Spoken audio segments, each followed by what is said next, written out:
అవసరం ఆయన దేవుళ్ళు మనం సత్యవంతులు అన్నావు కాబట్టి మనకంటే సత్యవంతులు భూలోక నగరం లోపల నరమానవులు నా భక్తులు ఉన్నారయ్యా.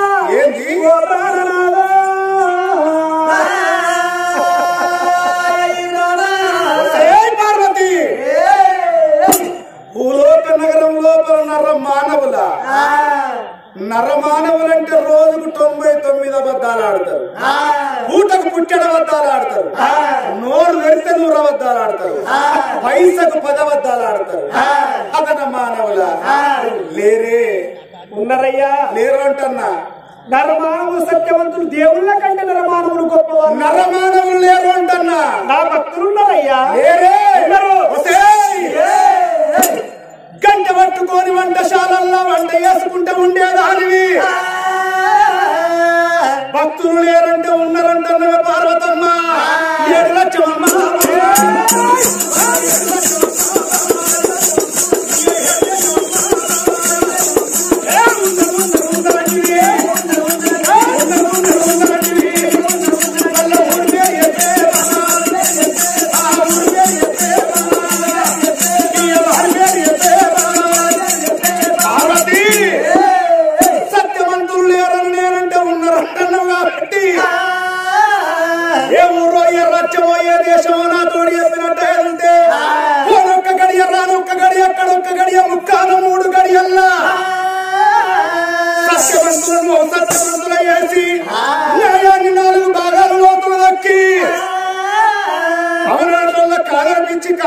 అవనర్పించి అవతికులు చేసి వస్తానే ఓ పార్వతమ్మ. చెప్పు ఎవరు? నీ నుంచి కాదయ్యా. నా భక్తులు దేవుళ్ళ కంటే గొప్ప వాళ్ళయ్యా. నా నుంచి కాదు. అవునండి. కాదు కాదంటున్నవే.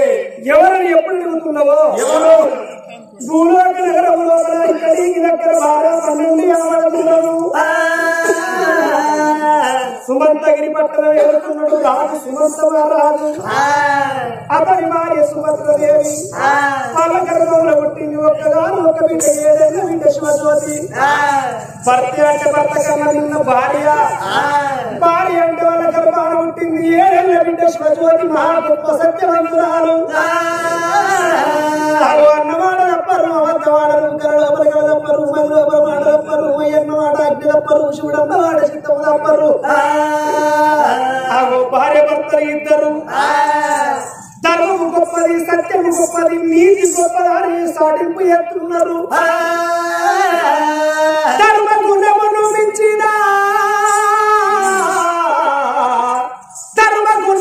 మించిన తన ధాన్యము లేదు, విద్యను మించిన సంపద లేదు. మతములెన్ని అయినా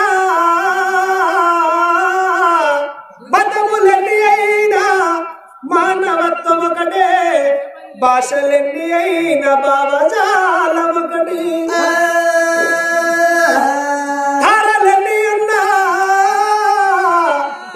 తారలెన్ని ఉన్న తలుపు ఒకటే, లలిత సుగుణ జాల తెలుగు బాల. ధర్మో రక్షతి రక్షిత.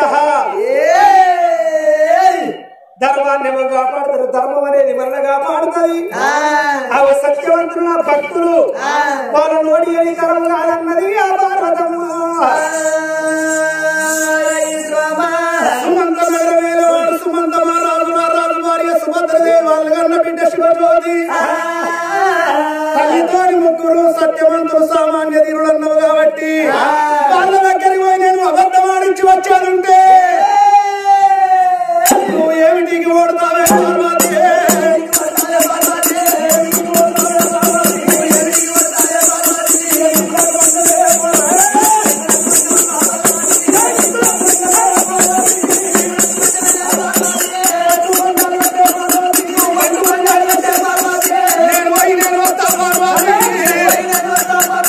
నా భక్తులు మీరు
సుమంతరాజు సుభద్రదేవి వాళ్ళ బిడ్డ శివజ్యోతికి ఇట్లా ఓడిపోయినారు. ఒకవేళ అన్నమాటల ప్రబద్ధం ఆడితే నేను ఎండికొండ కైలాసంలో తిరిగెత్తిన భక్తులు ఓడిపోయిందన్న మాట ఒప్పుకుంటే అవన్నీ అందుకు వేతెత్తే రాగన్నకు పాల్గొత్తే నవకోటి లింగాలకు పొద్దేడు పూజలు మా పేడు పూజలు నేను చేస్తా ఎల్లకాలం నీ పాలసేవ ఎత్తానయ్యా.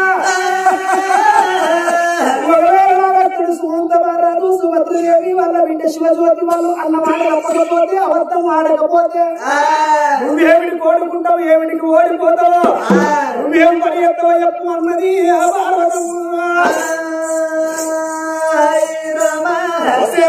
పార్వతమ్మ. ఇన్నేసి మాటలంటూ ఇప్పుడు ఈ గడియ లోపల నీ భక్తులను ఓడించి రాకపోతే నా పేరు లోకాల శంకరుడే కాదే. ఒకవేళ నీ భక్తులను ఓడియకుండా తిరిగి నేను వచ్చినట్టే ఉంటే కట్టాలకు మీసాలకు గండ కట్టెలను వేసుకొని శిరవెల్ల కొరిగించుకొని శాలు సన్యాసుల్లో పోతానన్నాడే లోకాల శంకరుడు. ఆవులావులు కొట్లాడి లేగల కళ్ళు కొట్టినట్టు భార్య భర్తలు ఇద్దరు నొల్లి పెట్టుకొని పట్టు పంజం కట్టుకొని భక్తుల కష్టపెట్టడానికి భగవంతుడు పోతున్నాడు. ఓ పెద్దరాలు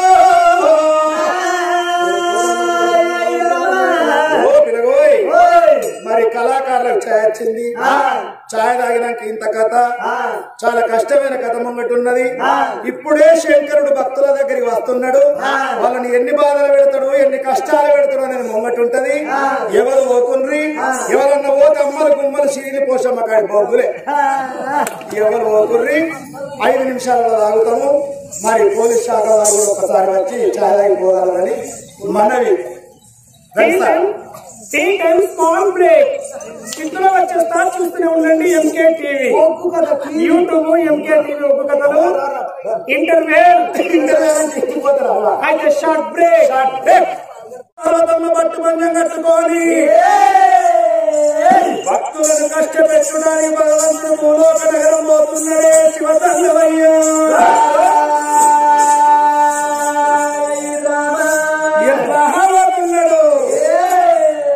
ఆడికెళ్ళి దేవుడు దేవుడే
వాళ్ళు నా భక్తులు వాళ్ళని ఓడియనండి తరం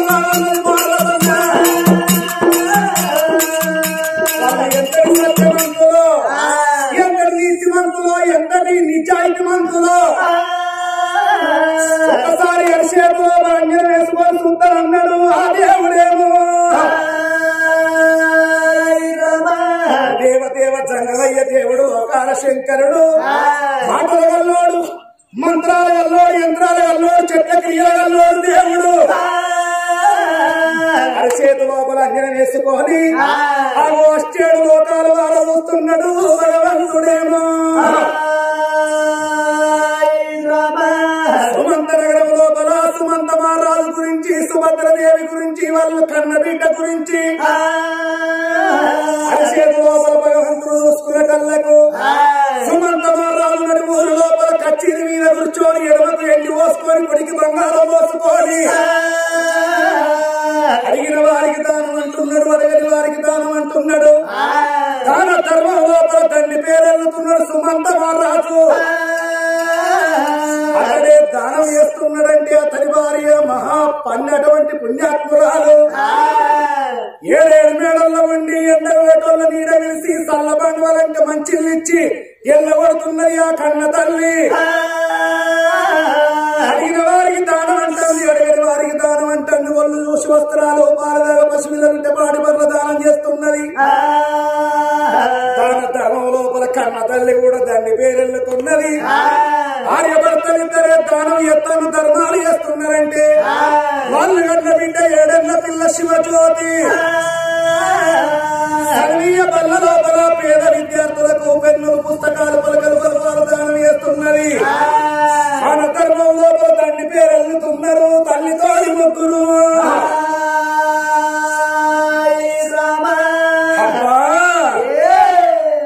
గింతటి సత్యమంతుల, గింతటి నీతిమంతుల, గింతటి నిజాయితీమంతుల వీళ్ళను ఓడిన తరమైతలా కాదని లోకాల శంకరునికే సంక చెందినటువంటి సంకల్లో సల్లగొండలు ఉడుతున్నాయి. అయినా పార్వతమ్మ కింద నేను ఓడిపోతున్నా. ప్రయత్నం మానవుని వంతు, ఫలితం దేవుడిచ్చేవంతంటారు కాబట్టి సాధించి శోధించాలి. ఏదన్నా వినం వేసి అంకించి మొక్కించి ఎల్ల నేర్పులు లక్కువ కలిగించి అట్ట కట్టాలు పెట్టి అర్రప కూరాలు పెట్టి సచ్చిన సామర్గా పండ విదేశీ రాకినట్టు నాకైనా ఎవరినన్నా ఒక్కరిని అబద్ధం ఆడించి అవతల పడతానన్నాడే ఆ దేవుడేమో. మరి నేను నిజారూపం మీద పోయి ఎన్ని కోరుకున్నా ఎన్ని దానం ఇస్తారు. బంగారం అడిగినా బంగారం దానం చేస్తారు. రాజ్యం కోరుకున్న రాజ్యం అటువంటి రాజ్యం దానం చేస్తారు. ఏమి కోరుకోవాలి ఏమి చెయ్యాలని ఎరగంట సేపు ఆలోచన పడంగా శంకరునికి లటకనే వాడికి వచ్చింది.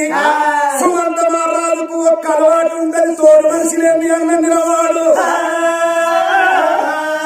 అతిథి లేని అన్నందినవాడు. ఒకవేళ అతిథి దొరకకపోతే ఆ రోజు ఆ రాజు ఉపాసం ఉంటాడు. రాజు ఉపాసం ఉంటే ఆ తల్లి ఉపాసంగా ఉంటది. భార్య భర్తలు ఉపాసం ఉంటే బిడ్డ కూడా అన్నం తినరాట. వీళ్ళ తోడు మనిషి ఎవరు దొరకకుండా చేసి నేనే తోడు మనిషికి వాళ్ళ ఇంట్లోకి పోయి కోరరాని కోరికలు కోరుకోని ముప్పు తిప్పలు పెట్టి 3 ఎర్ర నీళ్లు తాగిచ్చి ఒక్క మాటల్ని అబద్ధం ఆడిచ్చి అవతల పడతానన్నాడు ఆ దేవుడేమో. తండ్రివాడు మా దేవతగా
ఇచ్చేది దాతలారా భక్తులకే పరీక్ష ఎక్కువ ఉంటది మరి పరీక్ష పెట్టినప్పుడే భక్తుడైతాడు వాడు దీనిగా చూడాలనుకోని భగవంతుడు 3 మాటల కథ ఎప్పుడు కూర్చొని ఉన్నాడు రాజ్యవేలిన రారాజు సుమంత మహారాజు మాకు ఆకటాలైతుంది అన్నానికి నెలలైతుంది అని కచ్చీరు బంధు పెట్టి నేను వాళ్ళ ఇంటికి పోతానని కచ్చీరు బంధు పెట్టి ఇంటికి పోతామన్న సమయం లోపల సుమంతాపురి పట్టం లోపల వాడల పొట్టి వస్తుంటే రాజుకు బుద్ధి వచ్చినప్పటికాంచెల్లి రాజుకు ఒక అలవాటు ఉన్నది అతిథి లేని భోజనం ఏవోడు రారాజు సుమంతరాజు అతిథి అంటే తోడు మనిషి వాడు అచ్చగాడి గాని బుచ్చగాడి గాని అర్దేశి గాని పరదేశి గాని జంగవులు గాని దాసరులు గాని ఏ కులమత భేదం లేకుండా ఒక తోడు మనిషిని తోలుకొని వచ్చి బంధువులు గుర్చుండబెట్టుకొని తనకు ముందుగా అన్నం పెట్టిన తర్వాత తను తిన్న తర్వాత మరి ఆ రాజు అన్నం తింటాడు ఇక నేను ఏం చేయాలని చెప్పి వాడల పొంటి వస్తుంటే అవి ఎక్కడ ఎవరు కనబడతలేరయ్యా ఓ పెద్దలారా అవి భగవంతుని మాయలున్నాయి బ్రహ్మ మహిమలున్నట్టు లోకాల శంకరుడు ఏర్పడకుండా మాయ చేసిండు ఎక్కడెవరు లేకుండా చేసిండు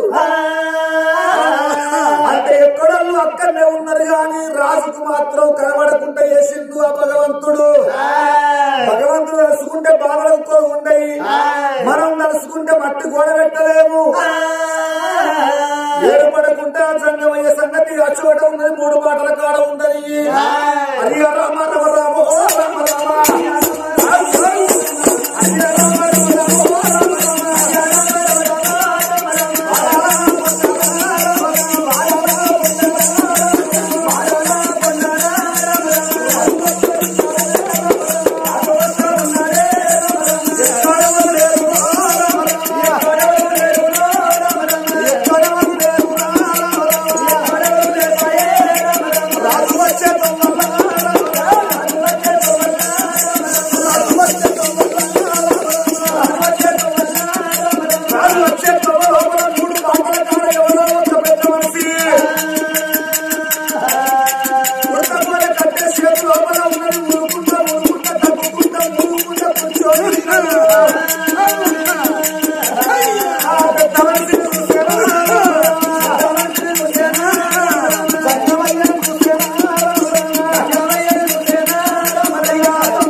నేను బుద్ధి వచ్చినప్పటికంచేది నాకు అటువంటి ఒక్క మరి బుద్ధి వచ్చినప్పటికంచేది ఒక్క అలవాటు ఉన్నది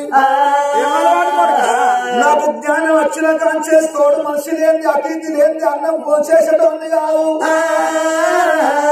ఇవాళ నేను ఆ రాజ్యంలో పలికేది వస్తుంటే వాళ్ళ మేడల్లో కనబడలేదు అందుకొరకే ఎట్లా భగవంతాన్ని నేను తిరుక్కుంటా వస్తుంటే నువ్వే నాకు కనబడ్డావు నువ్వే నాకు ఇవాళ అతిథిని తోడు మనిషిని నువ్వు నాకు దేవునితో సమానం అతిథి అని అంటే మాతృదేవో భవ పితృదేవో భవ ఆచార్య దేవో భవ గురుదేవో భవ అని అంటారు అతిథి దేవో భవ అని అంటారు అతిథి అని అంటే పిల్లకుంట వచ్చిన సుట్టమే అతిథి అని అంటారు అతిథి అంటే దేవునితో సమానం అన్నారు తండ్రి అదో నువ్వు నాకు దేవునితో సమానం అయ్యో అయ్యా మా ఇంటికి రావాలి నువ్వు నా బంధువులు కూర్చుండబెట్టుకుంటా నువ్వు ముందుగాలు నీకు అన్నం పెట్టిస్తా నువ్వు అన్నం తిన్నాకనే తర్వాత నేను అన్నం తింటానయ్యా మా ఇంటికి రాబోనన్నాడు సుమంతారాజు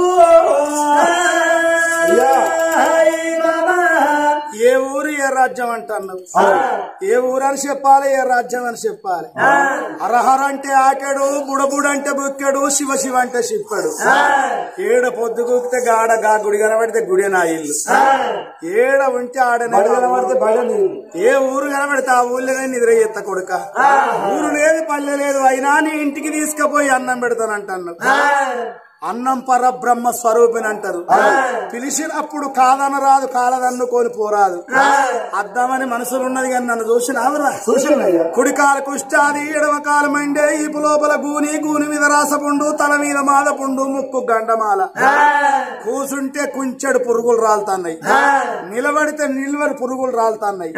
నువ్వు తీసుకుపోదామని మానుకుంటున్నావు కానీ నీ ఎంబడి నేను వచ్చినట్టు ఒకవేళ నీ భార్య చూసి నీకెవడు దొరకలేదా అనయ్యా, ఈ రోగపోడే దొరికిందా అని అనరాని మాట ఒక్క మాట అంటే నేను బతికున్న సచ్చినోనితోని సమానమరా నా కన్న కొడుకో.